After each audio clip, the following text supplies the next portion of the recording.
Good morning, everyone. I am Heli Metsätähti-Koistinen, and I am here to talk to you about films today. Thank you so much for the presentation. I couldn't agree more on the interaction part. I work as a producer in Koulukino, the Finnish School Cinema Association, and we produce film-related learning materials for schools, from preschool to high school and everything in between. And I am here to talk to you about our project called Avain, which translates as the media key or a key to the media. And I know that film is old news, but I believe that all my main points you can also apply on digital media.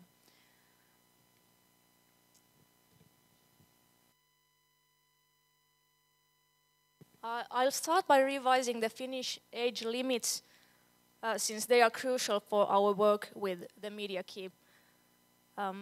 It's an online service for parents of children from 4 to 12 years or 4 to 15 years old. I am sure that many of you are more than familiar with the European age limits, but at least it's interesting to compare national systems. So here are the age limits, Finnish age limits for movies, DVDs and television. And they are level with the international PEGI system. In Finland, the Act on Audiovisual Programs provides for restrictions for the purpose of protecting children. Films are considered to be detrimental to the development of children if they, by virtue of violent or sexual content or properties causing anxiety or any other comparable features, are likely to affect children's development detrimentally. Programs are classified accordingly with an age limit of 7, 12, 16 or 18, and they are given a symbol that describes the detrimental content. If there is no reason to consider the program to be detrimental, it shall be classified as suitable for all ages. Additionally, in Finland, a child at the most 3 years younger than the given age limit may attend to a movie when accompanied by an adult. So let's take a family with 3 children, say a 5-year-old, a 10-year-old and a 14-year-old. Say the 10-year-old wants to see Tim Burton's Frankenweenie. Frankenweenie is a black and white animation about a boy who conducts a science experiment to bring his beloved dog back to life, only to face unintended, sometimes monstrous consequences. The trailer of the film is packed with humor and excitement, and you can see that the film utilizes some classical horror movie manners and characters. The age limit of the movie is 7, so in Finland the parents can take the 5-year-old to the movie theater with them to see it. But is the movie gonna be like the trailer pictures it, or how do the parents know if it's maybe actually scary, if it's a horror movie or a comedy? Or then say the 5-year-old wants to see Paddington. Is it just like the well-known books or maybe a less traditional adaptation? Or is the Lego movie a family film? Or are the film distributors just calling it that in order to get as many viewers as possible? And what if the family is looking for strong female characters? Well, there is the Hunger Games, of course, but then again the parents want to know why is the 14-year-old so obsessed with it when they think of it just as another dystopia with children killing other children in reality TV.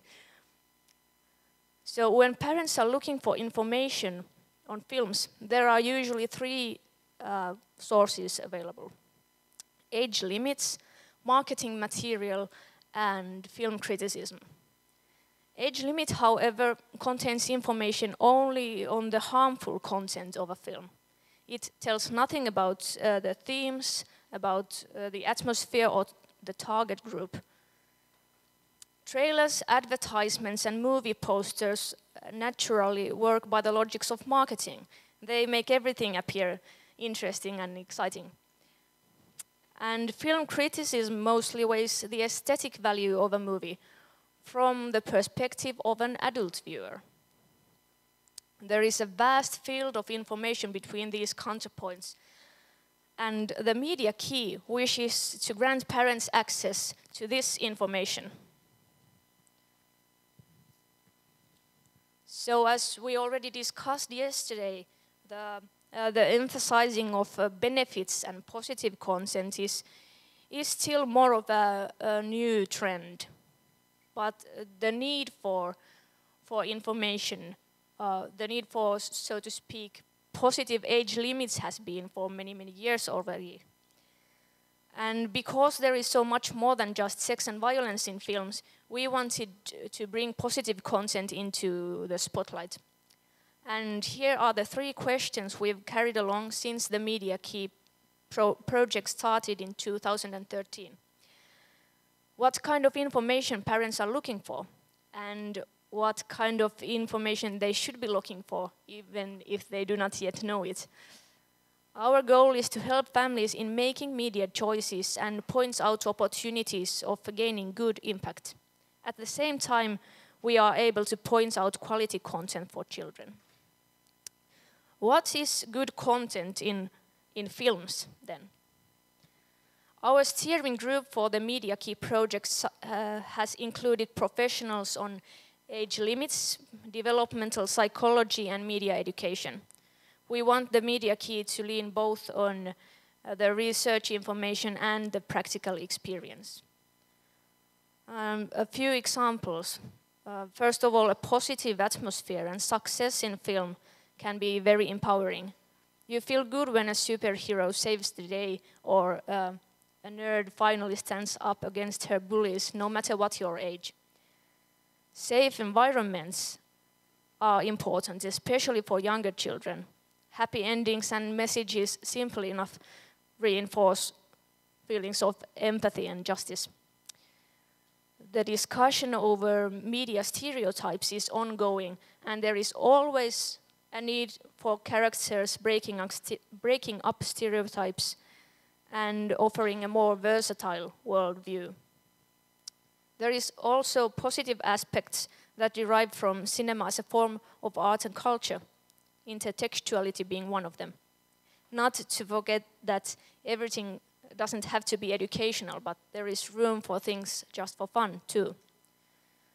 While compiling the Media Key concept, we ran a survey where parents and professionals were asked about the good content they are looking for in children's films and in any children's media. The answers were very similar to what the steering group came up with, and these are the 15 points we use as we evaluate movies at the moment. The view on what is positive content is also bound to a culture, and that is one of the reasons we felt a need for a domestic parental guide. As you know, there are many kinds of online services in different countries that evaluate or review media content from an educational or parenting point of view. There is, for example, Common Sense Media in the United States, Media Smarties in the Netherlands, Flimmo in Germany, and Jugendmedienkommission in Austria. And all these services have slight differences in how they approach the subject and what mediums do they include.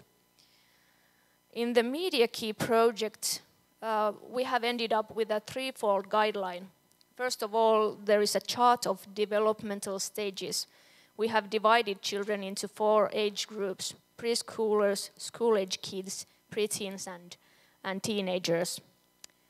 The chart includes 4 categories in every age: learning and skills, positive messages, topical media skills, and other topical issues. Second, there is the checklist for positive content. And together with the knowledge on developmental stages, the checklist offers the viewpoint we want to apply on movies. And then there is a guideline for writing and evaluation. At the moment, we have teachers, journalists, film enthusiasts, and media educators evaluating movies. Let's take a look at what they do with this toolbox. The Media Key is an online service for parents of children from 4 to 12 or 15 years old. The age range can still widen as we always try to keep up with the feedback and the needs of our users. One of the goals of the website is to estimate the age in which a child can gain the most from this or that movie. We are talking about positive age limits, so to speak. As you may see, we use traffic light colors together with numbers to indicate a desirable age. An ideal age is often hard for the parents to judge just on the basis of age limits and advertisements. Is the film understandable for a child of a certain age? Or how much media literate skills do the messages require? Sometimes it's challenging even for us who evaluate the movies with the help of our own guidelines, since the average child does not exist in the real world, and the messages can be complex. For example, a film about war can be understood as anti-war. Another example is genre cinema. When detrimental content stems from a genre, it is not necessarily merely harmful for a viewer who is familiar with that genre. That is why we emphasize the evaluating text. What parents should know section is supposed to give more detailed information on the content and help parents to think the film from his or her child's conditions. The online service also offers tools for families for unraveling the film experience afterwards. There are often illustrative questions that parents can use for starters. Families are also encouraged to share their own thoughts of the films in the service. It is important that there are different viewpoints and first-hand stories available.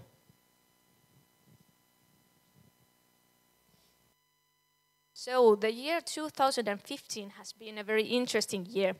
After months and months of compiling the evaluation system for the Media Key, the online service opened last February for public.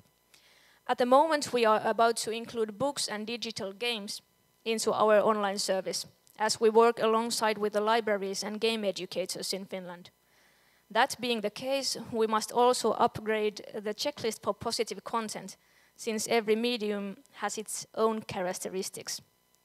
The idea has been from the very beginning that parents could find all mediums conveniently in one place.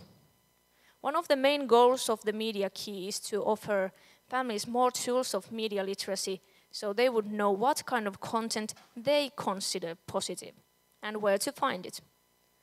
Movie theaters have showed great interest towards the Media Key.